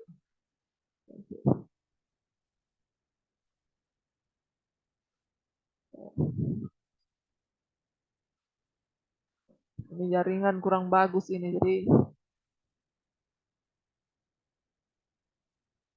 ini dia. Ini lagi kita lihat. Perhatikan ya, anak panah, anak panah. Ini juga tripolar. Ini juga rhabdomyosarcoma. Ya, 1, 2, 3. Sampai kayak bentuknya kayak T. Abnormal ini ya. Pas ini ganas kalau gini.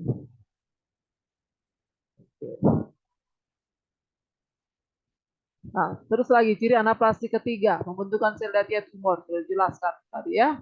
Gambaran sel datia tumor. Intinya hiperkromatik. Semua inti dalam sel datia tumor ini hiperkromatik semua.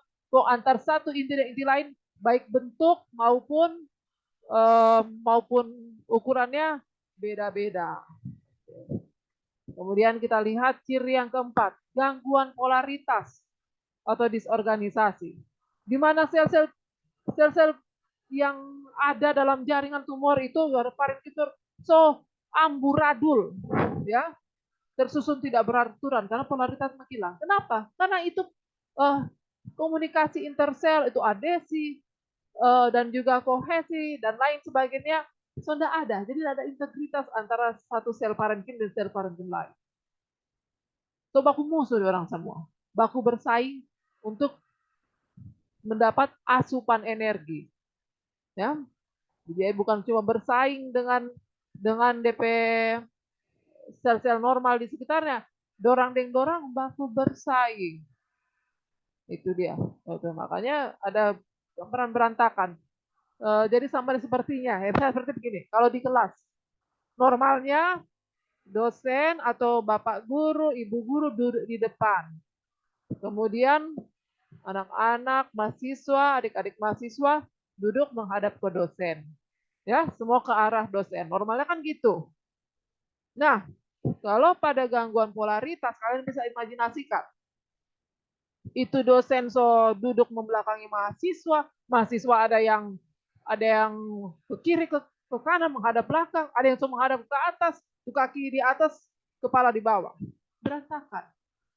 So terjadi disorganisasi. Itu yang terjadi pada gambaran anaplasia.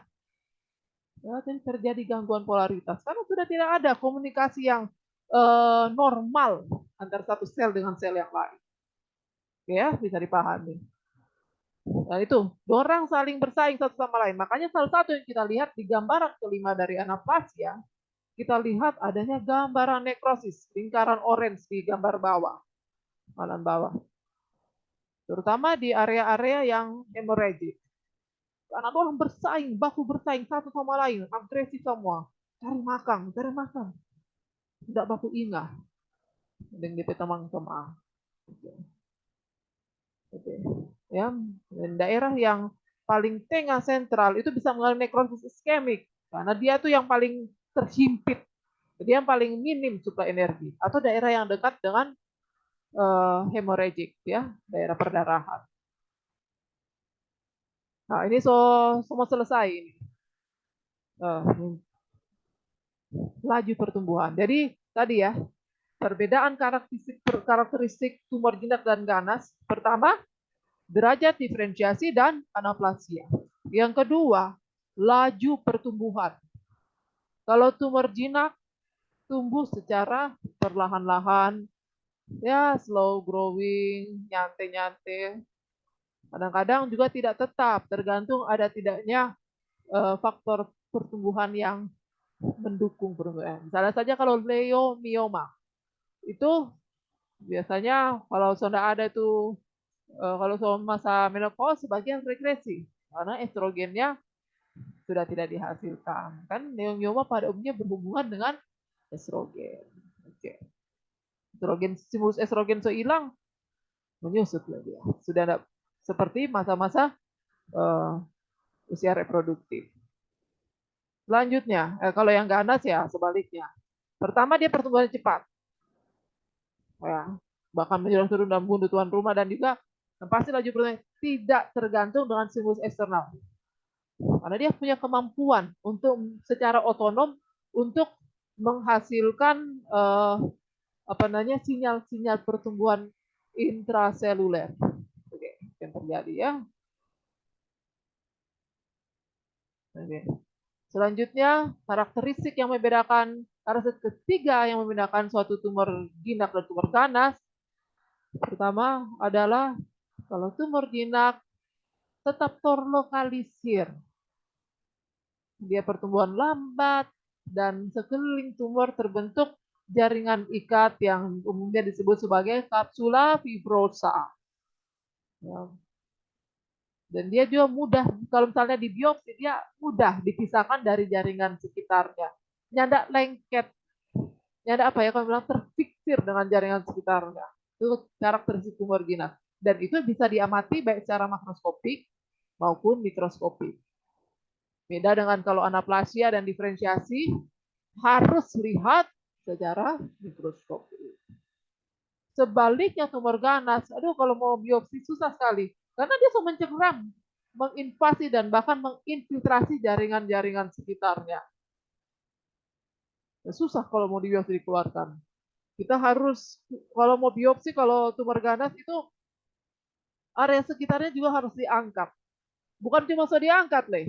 Begitu diprocessing jaringan, dibawa di analisis di bawah mikroskop, kita harus lihat tepi lesinya bebas, DP marginnya bebas lesi atau enggak. Ya. Jangan-jangan di jaringan yang diangkat yang orang pikir, oh dapatnya sudah ada ini secara makroskopik. Waktu kita lihat, ada cuma beberapa biji, tapi menyusup jauh-jauh ke dalam. Karena tidak terlihat secara makroskopik. Itu yang disebut sebagai identifikasi. Apakah terpilesi bebas tumor atau tidak. Ya, identifikasi margin itu wajib dilakukan. Ya, pertama kalau kecurigaan ke arah tumor ganas. Jadi, karena dia bersifat invasif, dia juga bisa menyebabkan destruksi jaringan-jaringan sekitarnya. Dan satu tanda terakhir yang, sebelum satu tanda terakhir mengenai metastasis, kita lihat dulu gambarannya, makroskopik dan mikroskopik tumor jinak dan tumor ganas ditinjau dari karakteristik invasif. Ya. Jadi ingat, jinak tidak non-invasif. Lagi-lagi kalau kayak gini mesti pakai pointer.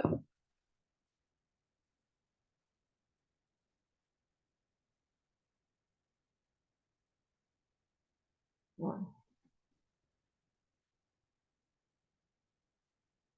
Oke, lihat ya. Ini dia yang sebelah kiri ya, semuanya itu jinak ya, baik yang makroskopik maupun mikroskopik. Ini pada FAM. FAM itu fibroadenoma mamae. Lihat ya, ini jaringan tumor. Kita lihat. Ya, dia ada batas ya, well demarcated. Jadi batasnya tegas. Jadi ini ada batas gitu ya. Kok bentuknya juga bundar, begitu bulat ya, bukan tidak beraturan. Nah, ini batas ini sebagai kapsula fibrosa. Mikroskopiknya ini di arah panah merah. Ya. Oke. Jadi dia tidak invasif. Ya. Kemudian ya gambaran juga selularitasnya tidak separah pada gambar kanan ya. Nah kalau yang kanan kita perhatikan. Ini tumor yang diambil dari jaringan payudara. Cuma sebelah kiri itu jinak ya. Contohnya fibroadenoma mamae. Nah sedangkan kalau yang sebelah kanan itu diambil dari karsinoma payudara ya. Karsinoma mamae. Kita lihat ini DP jaringan tumor tengah-tengah ya. Batasnya nggak tegas. Nah, ini hati-hati nih, daerah tepi-tepi ini bisa aja ada sisipan, ada sel-sel tumor yang menyusup jauh. Makanya harus identifikasi tepi lesi juga, bukan cuma di bagian tengah. Ya. Oke, ya, jelasin DP itu. Kemudian secara mikroskopik nggak ada batas, nggak ada tuh kapsul fibrosa seperti di bagian kiri. Nggak ada. Ini langsung ini kecil-kecil ini sel-sel anaplasid pelan-pelan mulai menembus, menyusup jauh ke jaringan sekitarnya dan menyebabkan kerusakan jaringan.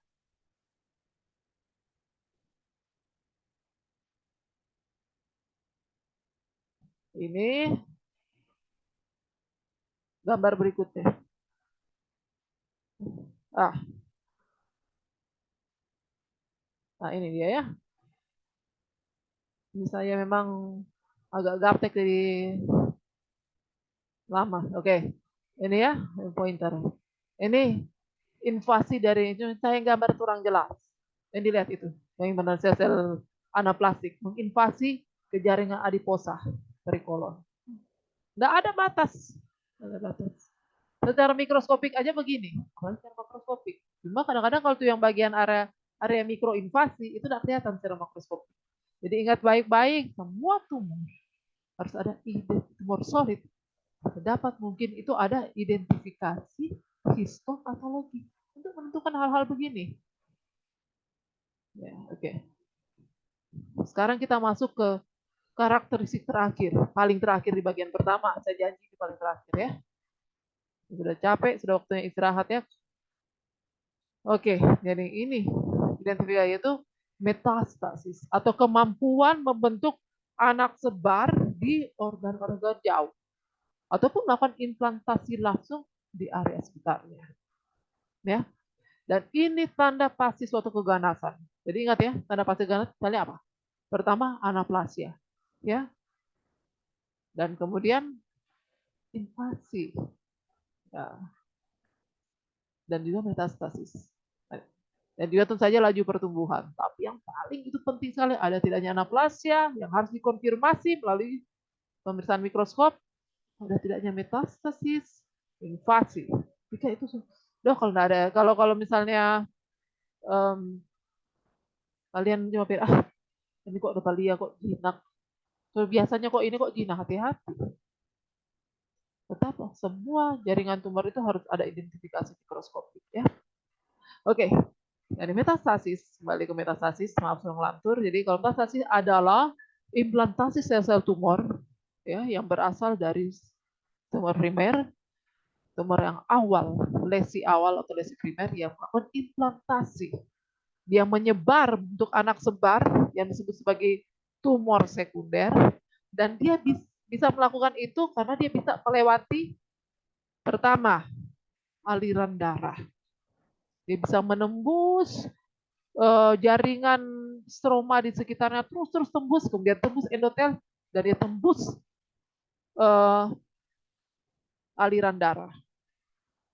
Nah, dari sana dia ikut sirkulasi, dia mengelabui sistem imun sehingga dia bisa survive, dan dia bikin anak sebar di organ-organ jauh. Jadi bisa pertama melalui aliran darah. Kalau dia langsung kalau dia lagi melewati aliran darah disebut sebagai hematogen, ya. Atau dia lewat aliran limfe. Kalau aliran limfe disebut sebagai limfogen.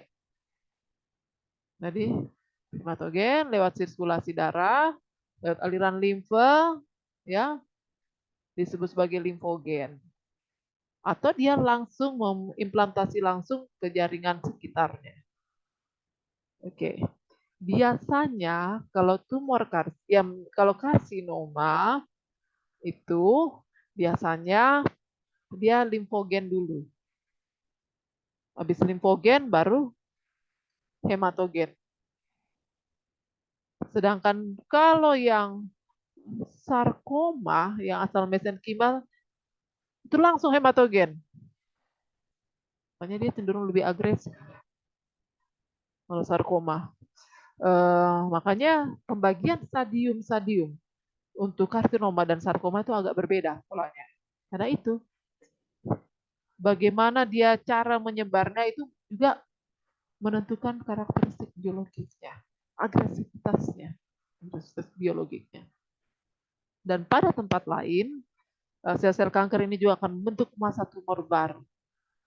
Ya, kalau yang asalnya disebut tumor primer, kalau tumor baru, tumor sekunder.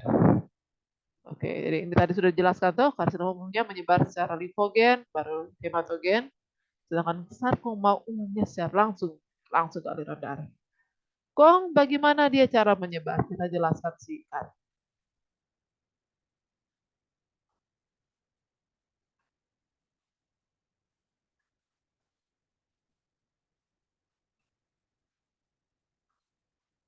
Oke, ya. Ini contoh sebenarnya contohnya epitel. Pada umumnya sih epitel itu dia kan karsinoma. Kemudian dia limfogen dulu baru hematogen. Aduh, tapi di gambar skematis ini dia langsung hematogen karena kalau menjelaskan sampai limfogen agak ribet ya. Intinya kalau melewati limfogen dia biasanya akan menyebar di kelenjar-kelenjar getah bening.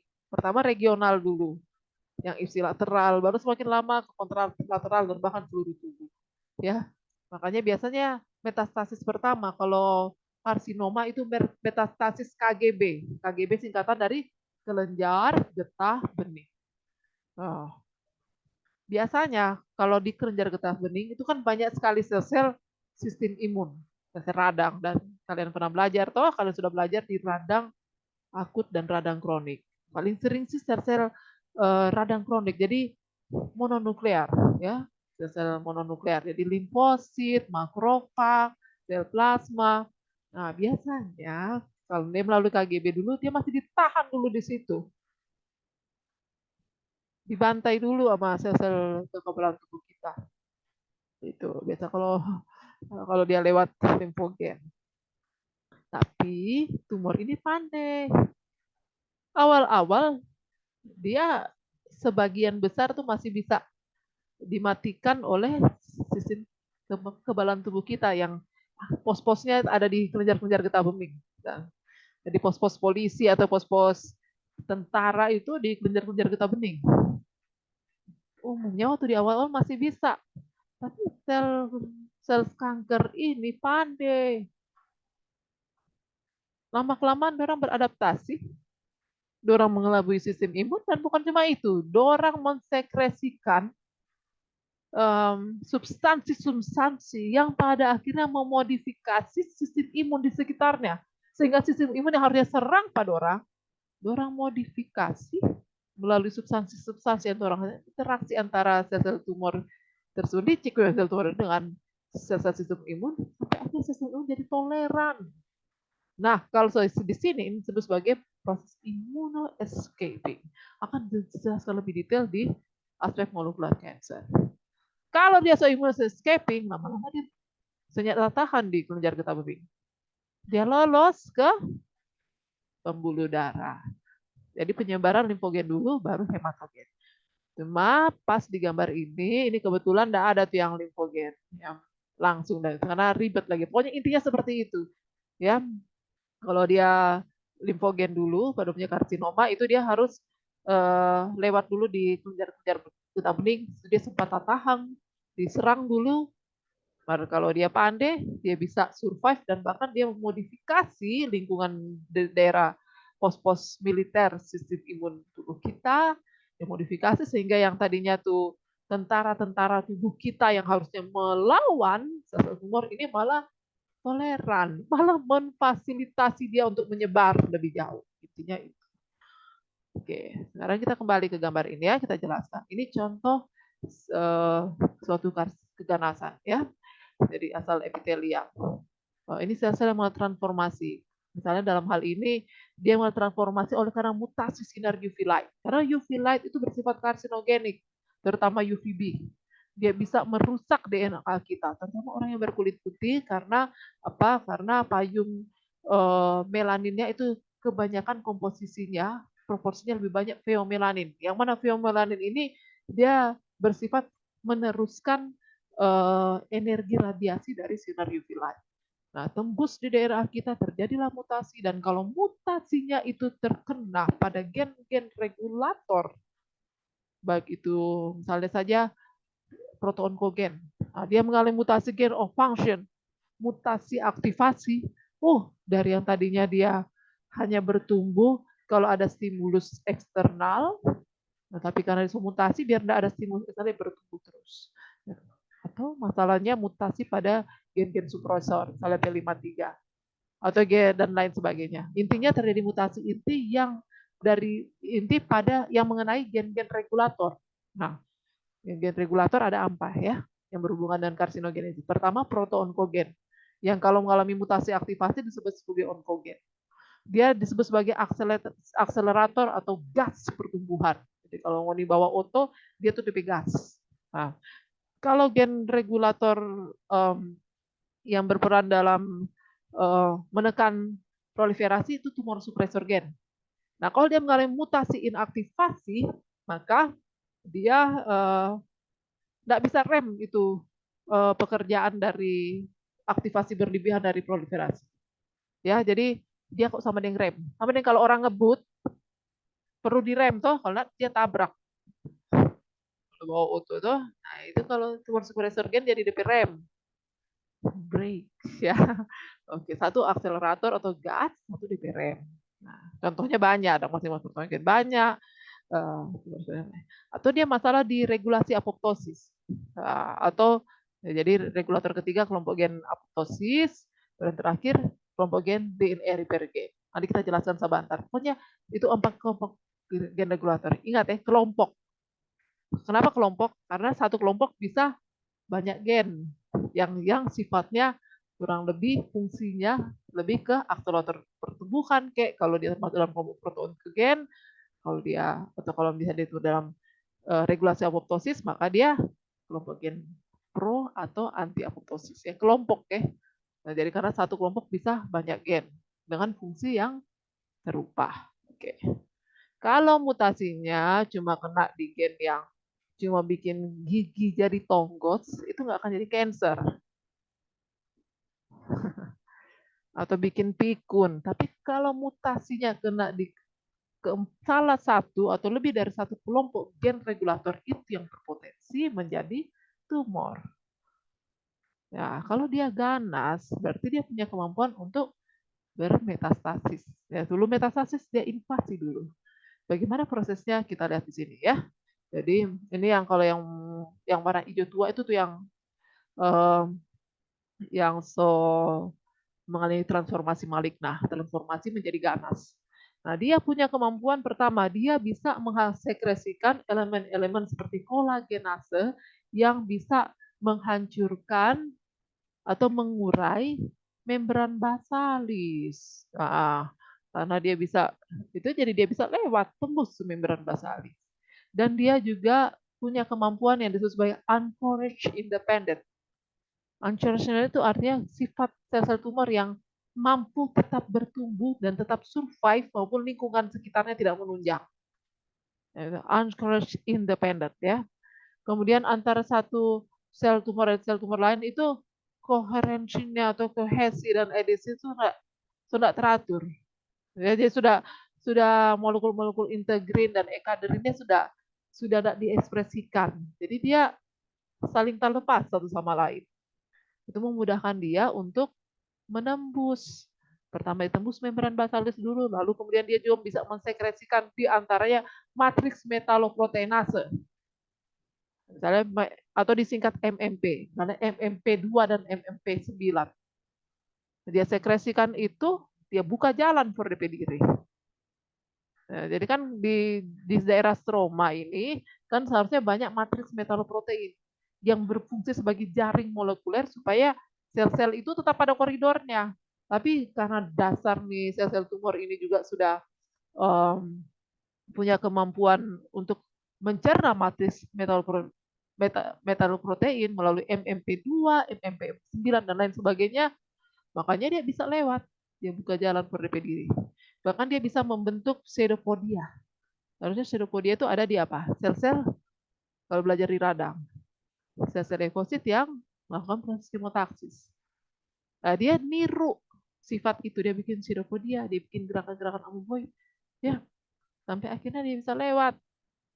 Bahkan ada kalanya banyak sel-sel tumor dari epitel dia bisa melakukan transisi melalui aktivasi gen-gen snail diantaranya. Ya, jadi yang disebut sebagai epithelial mesenchymal transition. Karena memang seharusnya epitel itu tidak bisa jalan-jalan. Ciri dari sel epitel. Dengan ganas, dia bisa mengadopsi fungsi sel-sel mesenchymal. Tidak jalan dia. Oke. Kemudian lihat ini di sini dia tembus. Sudah dia tembus matriks metaloprotein, dia juga tembus di membran basalis dari dinding pembuluh darah, ya. Contohnya yang kapiler ya, karena di sini tunika hanya ada tunika intima. Tunika intima terdiri dari apa? Sel endotel, selapis sel endotel, dan membran basalis. Ya, dia tembus di sini, masuklah dia di aliran darah. Nah, sampai di aliran darah dia pandai. Karena dia sel asing, walaupun dia kan tadinya dari trompet tubuh, ya. Tapi karena dia sudah mengalami transformasi, maka otomatis tipe molekul-molekul permukaan itu berubah. Dan itu bisa dikenali oleh sel-sel sistem kekebalan tubuh kita, baik yang spesifik maupun yang non-spesifik. Yang non-spesifik misalnya macrolide cell, kalau yang spesifik misalnya sel T8+ sitotoksik, CD8+ sitotoksik. Tapi dia pandai. Dia membentuk adesi heterotropik dengan diantaranya dengan trombosit. Ya, nah, dia saling baku. Jadi dia pertama fungsi dari adesi ya. Pertama dia bikin adesi homotipik dulu. Kalau homotipik lebih fungsi itu adalah supaya lebih tahan banting terhadap gaya hemodinamik dan shear stress yang terdapat di sistem sirkulasi. Nah, kan kalau dinding-dinding sel-sel darah itu apa ya? Dinding selnya itu sudah dirancang, sudah desain dari sononya untuk tahan banting terhadap gaya hemodinamik dari sistem sirkulasi kita. Tekanan darah normalnya berapa sih? 120 mm Hg. Tinggi sekali itu dia untuk membuat darah sampai ke seluruh tubuh. Tapi dinding-dinding sel-sel darah itu sudah didesain dari sononya supaya tahan banting terdapat gaya hemodinamik. Nah, kalau sel-sel tumornya enggak, kan dia kan banyak sekali mengalami perubahan toh di tingkat seluler. Dia cenderung rapuh dan gampang hancur. Nah, salah satu cara untuk menghadapi tantangan tersebut membentuk adesi. Nah, tapi itu baru tantangan pertama, gaya hemodinamik. Nah, kalau adesi antar sesama sel-sel tumor disebut sebagai adesi homotipik. Ya. Tapi kalau dia cuma bikin adesi saja, dia bisa dikenali oleh misalnya saja dalam hal ini gambar ini limfosit host ya, baik CD8 misalnya CD8+ ya, limfosit T sitotoksik. Oh, dia dilihat ya dihancurkan. Atau natural killer cell. Nah, makanya adesi homotipik saja nggak cukup. Tantangan berikutnya bagaimana dia bisa survive dari sel-sel sistem imun kita. Makanya dia bikin apa yang disebut sebagai adesi heterotipik. Dia gandeng platelet atau trombosit atau keping-keping darah. Dia mensekresikan sinyal-sinyal yang menyebabkan platelet nempel kayak perangko. Ya, bangunan adesi tersebut. Nah, karena dia diselubungi oleh platelet, dia tidak dikenali oleh sistem kekebalan tubuh kita. Survive lah dia. Tuh. Dia bisa mengelabui sistem imun salah satu dengan bentuk adesi heterotropik. Dan selanjutnya apa yang terjadi? Ya, ikut sistem sirkulasi dan dia tembus dulu ya endotel dan membran basalis dari pembuluh darah, dia bikin implantasi di organ-organ jauh.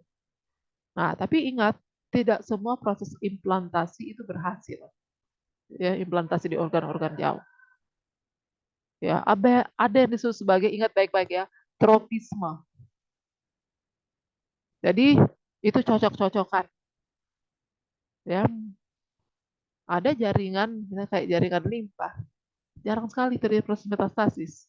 Oh, itu gudangnya sistem kekebalan tubuh. Oke. Ada jaringan lain, terutama kalau misalnya sel-sel antara sel-sel jaringan yang tempat implantasi tersebut dengan sel-sel tumor itu punya reseptor dan ligan yang sesuai, terjadilah interaksi yang baik. Di situ dia tanang di situ bikin anak sebar di organ jauh. Ya, oke. Jadi itu salah satu ciri dari tumor ganas. Tidak punya kemampuan seperti itu.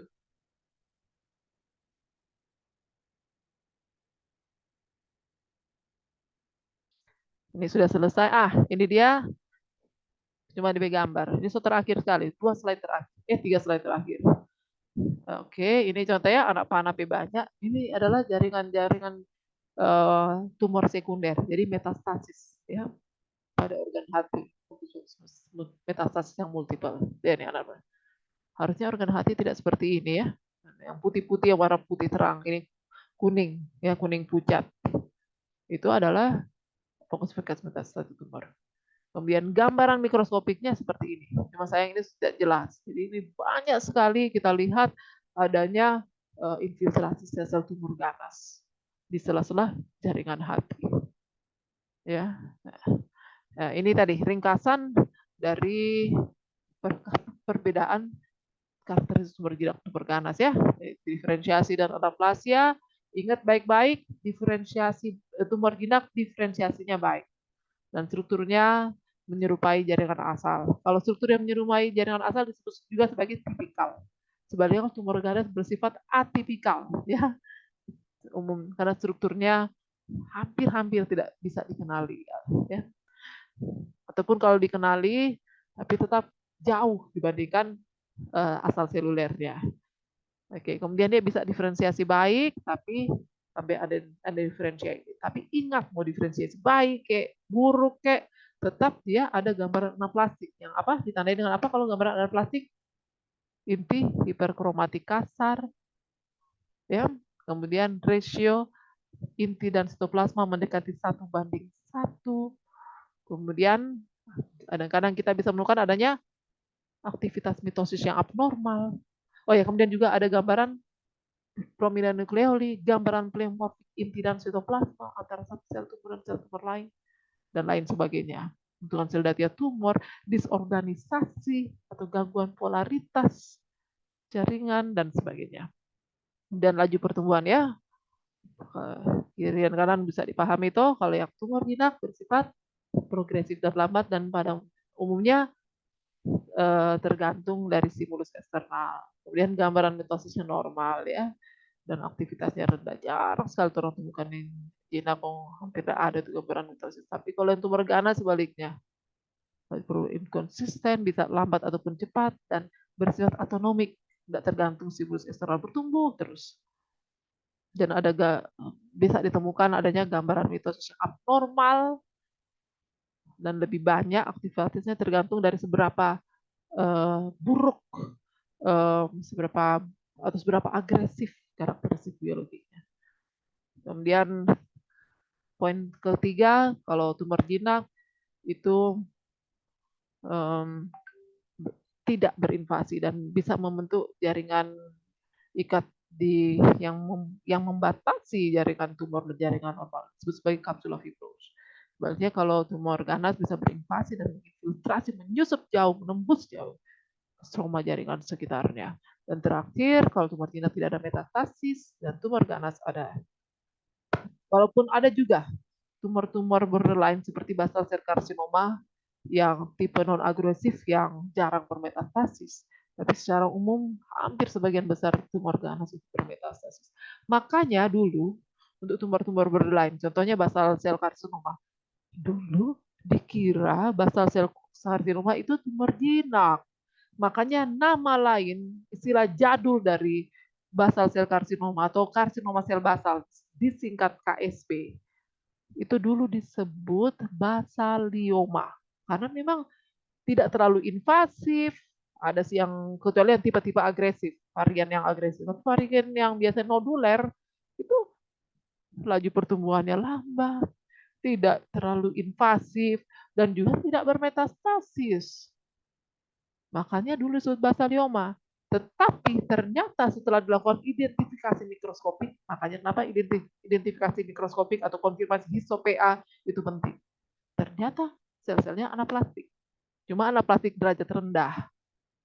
Ada gambaran apa? Kalau anaplastik inti hiperkromatik kasar, kadang-kadang ditemukan prominent nucleoli, N/C ratio 1:1, mendekati 1:1 dan lain sebagainya. Dan dia juga invasif, bersifat invasif ke secara mikroskopik ke stroma jaringannya, dia bersifat invasif. Makanya konfirmasi histofaktor itu penting. Ya, oke.